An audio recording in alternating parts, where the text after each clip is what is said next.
Yo, yo, yo! Welcome once again. It's another day in the Doppel Arcade. Welcome to Die or Pass Level, the gaming podcast that remembers. It's definitely summer. I feel it inside of the studio right now. The AC just kicked on. Also, these hot new games during Summer's Games Fest have got me really excited. And so that's what we're kind of geeking out on this week. You know him, you love him. He grew up in the woods, and the Costco heist is in full effect. Everybody say hi to TDK.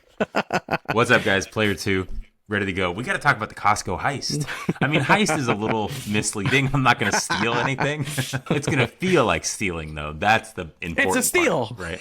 It's a steal. PS5's $1,000. We've had a lot of conversations about who's this even for? Who can game anymore? Nobody's parents are buying the 9, 10, 11-year-olds a PS5. It's pretty much for like people who are 40 and make like six-figure incomes or something crazy. And so I was like, I don't think I'm going to get this. That's like the first console I'm not going to get. And then State of Play, Xbox, everything's announced, and I'm like, God, but specifically the State of Play, I'm like, I gotta figure this out. And then it hit me. I've got all of these Costco rebates that I've never used. And I don't know if this is universal, but single dad, I gotta feed this 5-year-old, so of course you gotta buy everything in bulk. So of course I've got the good Costco membership, the one you pay a little more for, but you get like a certain percentage of your purchases back at the end of every year. Life is moving fast. I just haven't used those checks. I got like 3 years worth of checks. And so I thought, oh, maybe I could pay a couple $100 for this PS5 and it'll feel like I'm just walking out of Costco with the PS5, even though in theory I paid for it. But yeah, the Costco heist, it's happening. You walk out of Costco and like you're like run to your car. My 5-year-old's in the driver's seat. Go, go, go. He's in his Jurassic Park Power Wheels, drops the shades, puts on the driving gloves. Not his first rodeo. All right, man, tell me what your thoughts are on all these games. What's your, highlight? As you know, the State of Play kind of kicked things off. And then after that, it was Summer Games Fest with Jeff Keighley. Mm-hmm. Usually he kind of like overhypes these things. And so you're like, okay, let's see what you got. I'm sure it'll be all right. And there'll be maybe 1 or 2 games I'm really into. But this one felt as good as E3 or something. You know what I mean? It was like the first one of these that Keighley hit out of the park, in my opinion. That's interesting. Let's talk about that for a second. Like E3 used to be the Super Bowl of game. All the developers had their own little main stage moment, right? And now it seems like they've all privatized these things. I kind of miss the E3 Disneyland the show video floor games moment. Yeah, the show floor. All the outlets are all covering it. It was the best. That was such a it really was moment in time. TDK, I'm actually going to let you take the floor first because State of Play was the first thing that kicked all of this off for the whole week. I want you to talk about State of Play because I think they've got some bangers that are definitely in your ballpark. Overall, I think the biggest win is that I don't think up until very recently you even needed to consider buying a PS5. Unless you're like a super hardcore gamer that's going to spend $1,000 just on the hardware and not even on the software games themselves. Maybe like 3 to 5 games. But if you weren't specifically into those 3 to 5 games, you could pretty much accomplish everything else on your PS4 that you already own. So the biggest win of this specific State of Play is that we got hyped. And that's without a GTA 6 anything. It was way more content than I expected. New games, new stories. That's been my big gripe, is that you're not doing anything new. I'm a AAA games guy. I like the story. Of course, I like good gameplay. I'm thinking of this as like experiencing stories, like reading books or watching movies or watching prestige TV. And video games are the exact same thing. It's just a new medium of which you can explore a narrative. The most immersive, I would argue. So that said, you get to be Wolverine in a real grown-up way. To be honest, I was kind of on the fence about that game. We've covered this. I'm like the Leonardo, the Cyclops. Give me like the leader, like the nice guy. I get Wolverine's everyone's favorite. Why is he so mean? Like, yeah, what's this guy's problem, dude?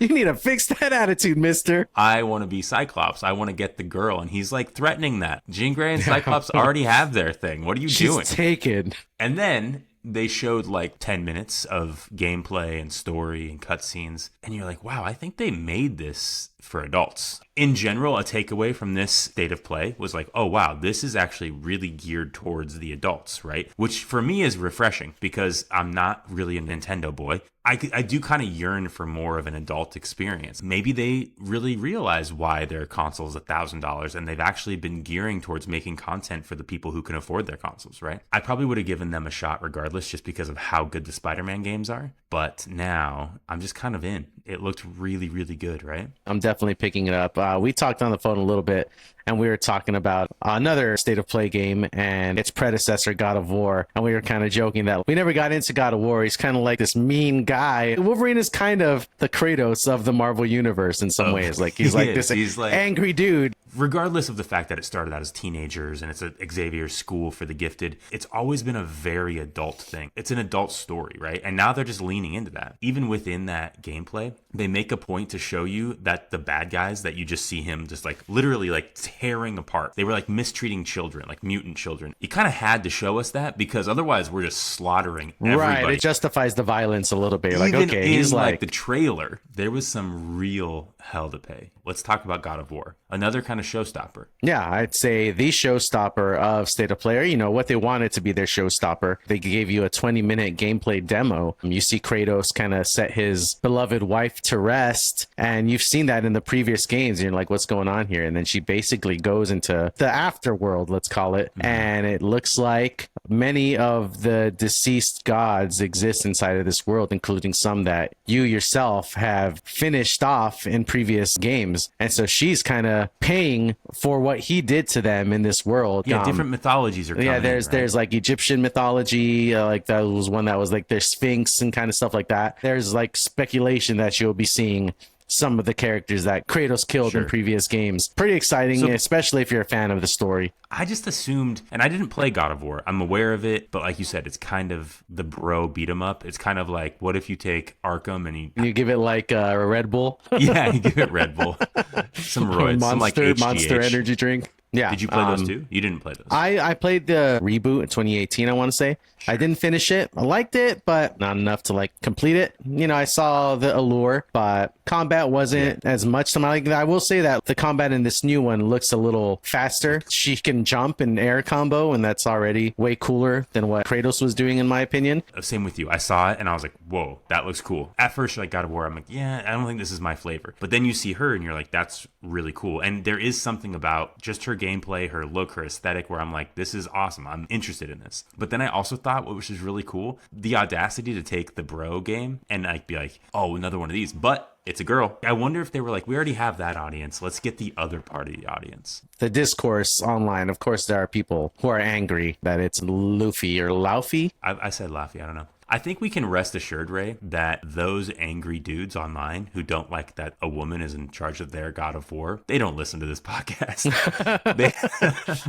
When it comes out and it most likely gets really good scores, come on board. Doppel's here and we're waiting with open arms. True. Come join us. You're going to play that one? I'm going to say yes. I like the idea. I like the concept. I think the story has a lot of potential. I think I'm going to do it. That's kind of it for me in State of Play in terms of like things that blew my mind. Is there anything you want to stick to? I mean, listen, there's a new Tomb Raider game coming out. I love Tomb Raider from way back, but this most recent trilogy I thought was so well done. They did a beautiful job, and this is them taking the OG Tomb Raider that we know and love and the trilogy and combining them, right? We've talked about this on previous episodes. It looks perfect. Literally shot for shot. There's things that I remember playing as a child that I saw in that footage, but there's also brand new stuff. I think it looks really, really fun. I'm very excited about that. For me, The Lost Wild, I love that it's Jurassic Park, not Jurassic Park. Why does the only dinosaur property in the history of our kind of zeitgeist have to be Jurassic Park? Like, no, literally, I saw dinosaurs on screen and now I was like Jurassic Park. I thought it had two things that it did really well. One, the first scene felt super relatable. There's a parent being like, well, what was your favorite dinosaur of the day? And he's like, oh, I liked this. You know what I mean? I've had that conversation leaving the movie theater or the zoo a million times. I've been in that exact situation. Quick shout out to the zoo that you went to that had dinosaurs to look at.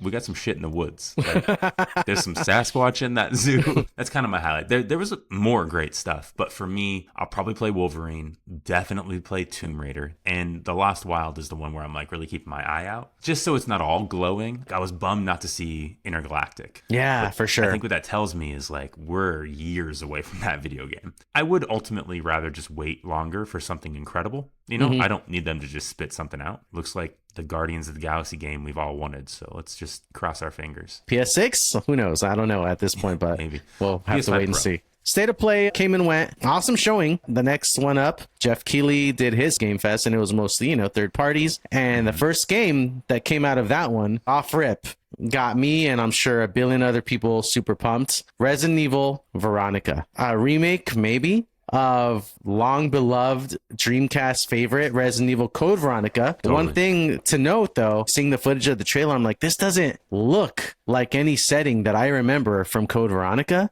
Every game prior to this that is a remake has the word remake in it. This one doesn't even have the word code before Veronica. So it's very possible that Resident Evil Veronica is kind of a standalone game, maybe inspired by the Dreamcast and Code Veronica, which is to me exciting. I love a remake, and it's been long enough that I'd probably still buy it, but I'll always take something brand new over a remake. Absolutely. I think people got really tired of reskins. A reskin and a remake are very different. This new Tomb Raider, right? Like Legacy of Atlantis or Veronica, these aren't reskins. These are just brand new games telling a story that we've seen before, but doing it in a way with everything we've learned in that meantime, which is a lot of time. Hell yeah, give us that stuff. No gameplay, but it's running the RE engine, I believe, which doesn't stand for Resident Evil, funnily enough, but it's the engine in-house that Capcom uses that works wonders, that somehow scales down super well and makes games on the Switch 2 look and play really well. So I'll probably get it on that, because somehow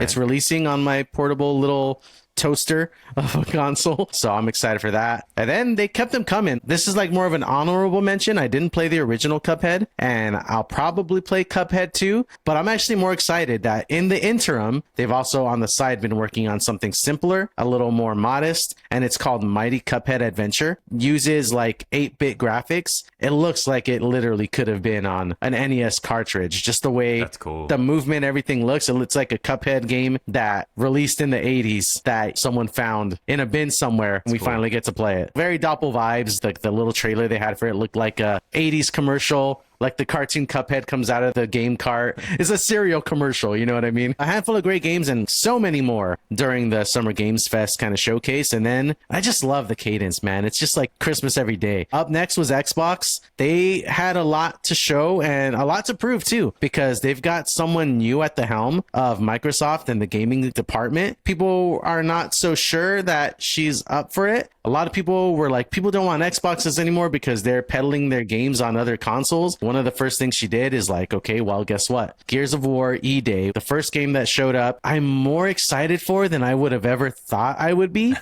It's just one of those Xbox bro case, let's call it. These big bulky dudes with like machine guns that have chainsaws on it. It sounds like I'm exaggerating to make a point. This is actually what the game is. I guess it just like takes me back to like this Xbox 360 era when that was the console to have, and I was doing the midnight releases with my friends. I remember getting Gears of War and playing it at my buddy's house. So in some ways it feels like that cyclical era of gaming is maybe making its way back in, and Gears looked really good. Very excited about that. On that same note of that energy, they announced the Xbox console. They show it in like a 90s 2000s style bedroom. People call this genre, it's got a name, it's older brother core, and it's older brother core energy. And the console is going to be the Xbox Series X or whatever, and it's going to be that translucent green console. And that's cool. Everyone that was a fan at the Xbox showcase that was watching that trailer, the new person in charge at Xbox told them, like, look under your seats. If you have the word fan under your chair, you get a free one of these consoles. Everyone looked under their chair. They all had the word fan under their chair. Everyone gets an Xbox. So wait, what are these going for? Do we know what these are going for compared to the $1,000 PS5? I'm sure the numbers out there. I will say that Microsoft has gone to the press and said that they think Sony's console and gaming is getting too expensive. So that would suggest that they're countering that angle and making sure that people can get their hands on it. There's like a gap in the marketplace. If Microsoft and Xbox specifically ever was going to kind of get back to the heyday of when it was PlayStation 2, Xbox 360, and there was a season where Xbox was way better than PlayStation. Just for a minute, but not too short of a minute, right? There was a season there. That was a beautiful time. That was a really fun set of games. You know what I mean? Speaking of that, maybe the most nostalgic moment out of all of these presentations. Hit me with Number one most nostalgic moment. Hit me with it, baby. Crazy Taxi and the Offspring. Come on, dude. It was like Oh my god, and it looked perfect. It felt right? The Offspring, obviously. Speaking of taking you right back to older brother core, it was so good. I can't wait to play that. I didn't know what I was watching, and then just that taxi zooms past and the first I was like, yes. It's like the party started.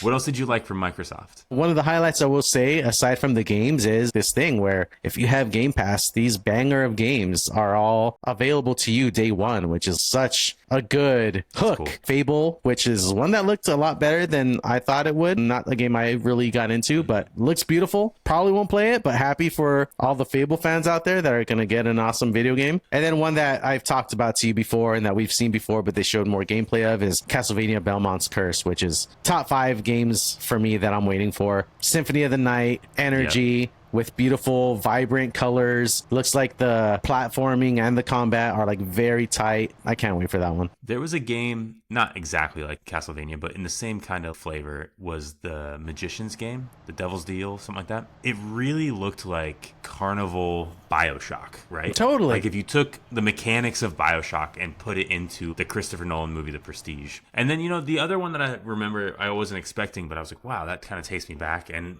really well done, was Modern Warfare, right? Like, that's older brother core. Let's go back. Let's get that Dorito dust back on our hands. Yeah, they did a good job of kind of showing you the plot without showing you the plot, because it's the DMZ. It's on the Korean Peninsula. Right away, I was like, oh, zombies. But I don't think it is. It's something else. There is a genre that has definitely started making waves, I'd say, in the last 5 years, 2020-ish. Lockdown era, and it's called an extraction shooter. They kind of put you in a world with computer enemies, but you're also in there with other players. You can like work together to take on the enemy, but also they can take you out and take all your loot too. You're like in there and you're just like, dude, are we negotiating? Are we working together? Or are you gonna get me? And are you that was a big part of this trailer, right? The negotiation, the working together. They literally made a point of people relying on each other, but also one guy going off and trying to find something he was looking for, and they were like, F that guy. That was on him. We're not going down there for him. Right. The way they presented the co-op was really fun. That's the nostalgia part. Thinking about being on a headset with you, me, a couple other friends. Go, cover. Yeah, it seems like it's going to be a little more involved too. And I'm not sure, but a lot of these new games are doing it where they do like the proximity thing with your walkie. Uh-oh, TDK is getting a little far from me. I can hear it in my headset. Dude, don't go. Right. Don't go. Get back here. So Xbox is done. No word on Nintendo. You can only speculate. There were rumors, and then in true Nintendo fashion, less than 24 hours before the showcase, guess what? Tomorrow, 7 a.m., tune in for our live Nintendo Direct, where we'll be discussing, the future of our games for the coming year. Me, Nintendo boy, which I'm thinking more and more I should rebrand to Nintendo man. No. I know. Sorry, I'm kidding. I'm a Nintendo boy. You can try to rebrand, but I don't think it's going to work.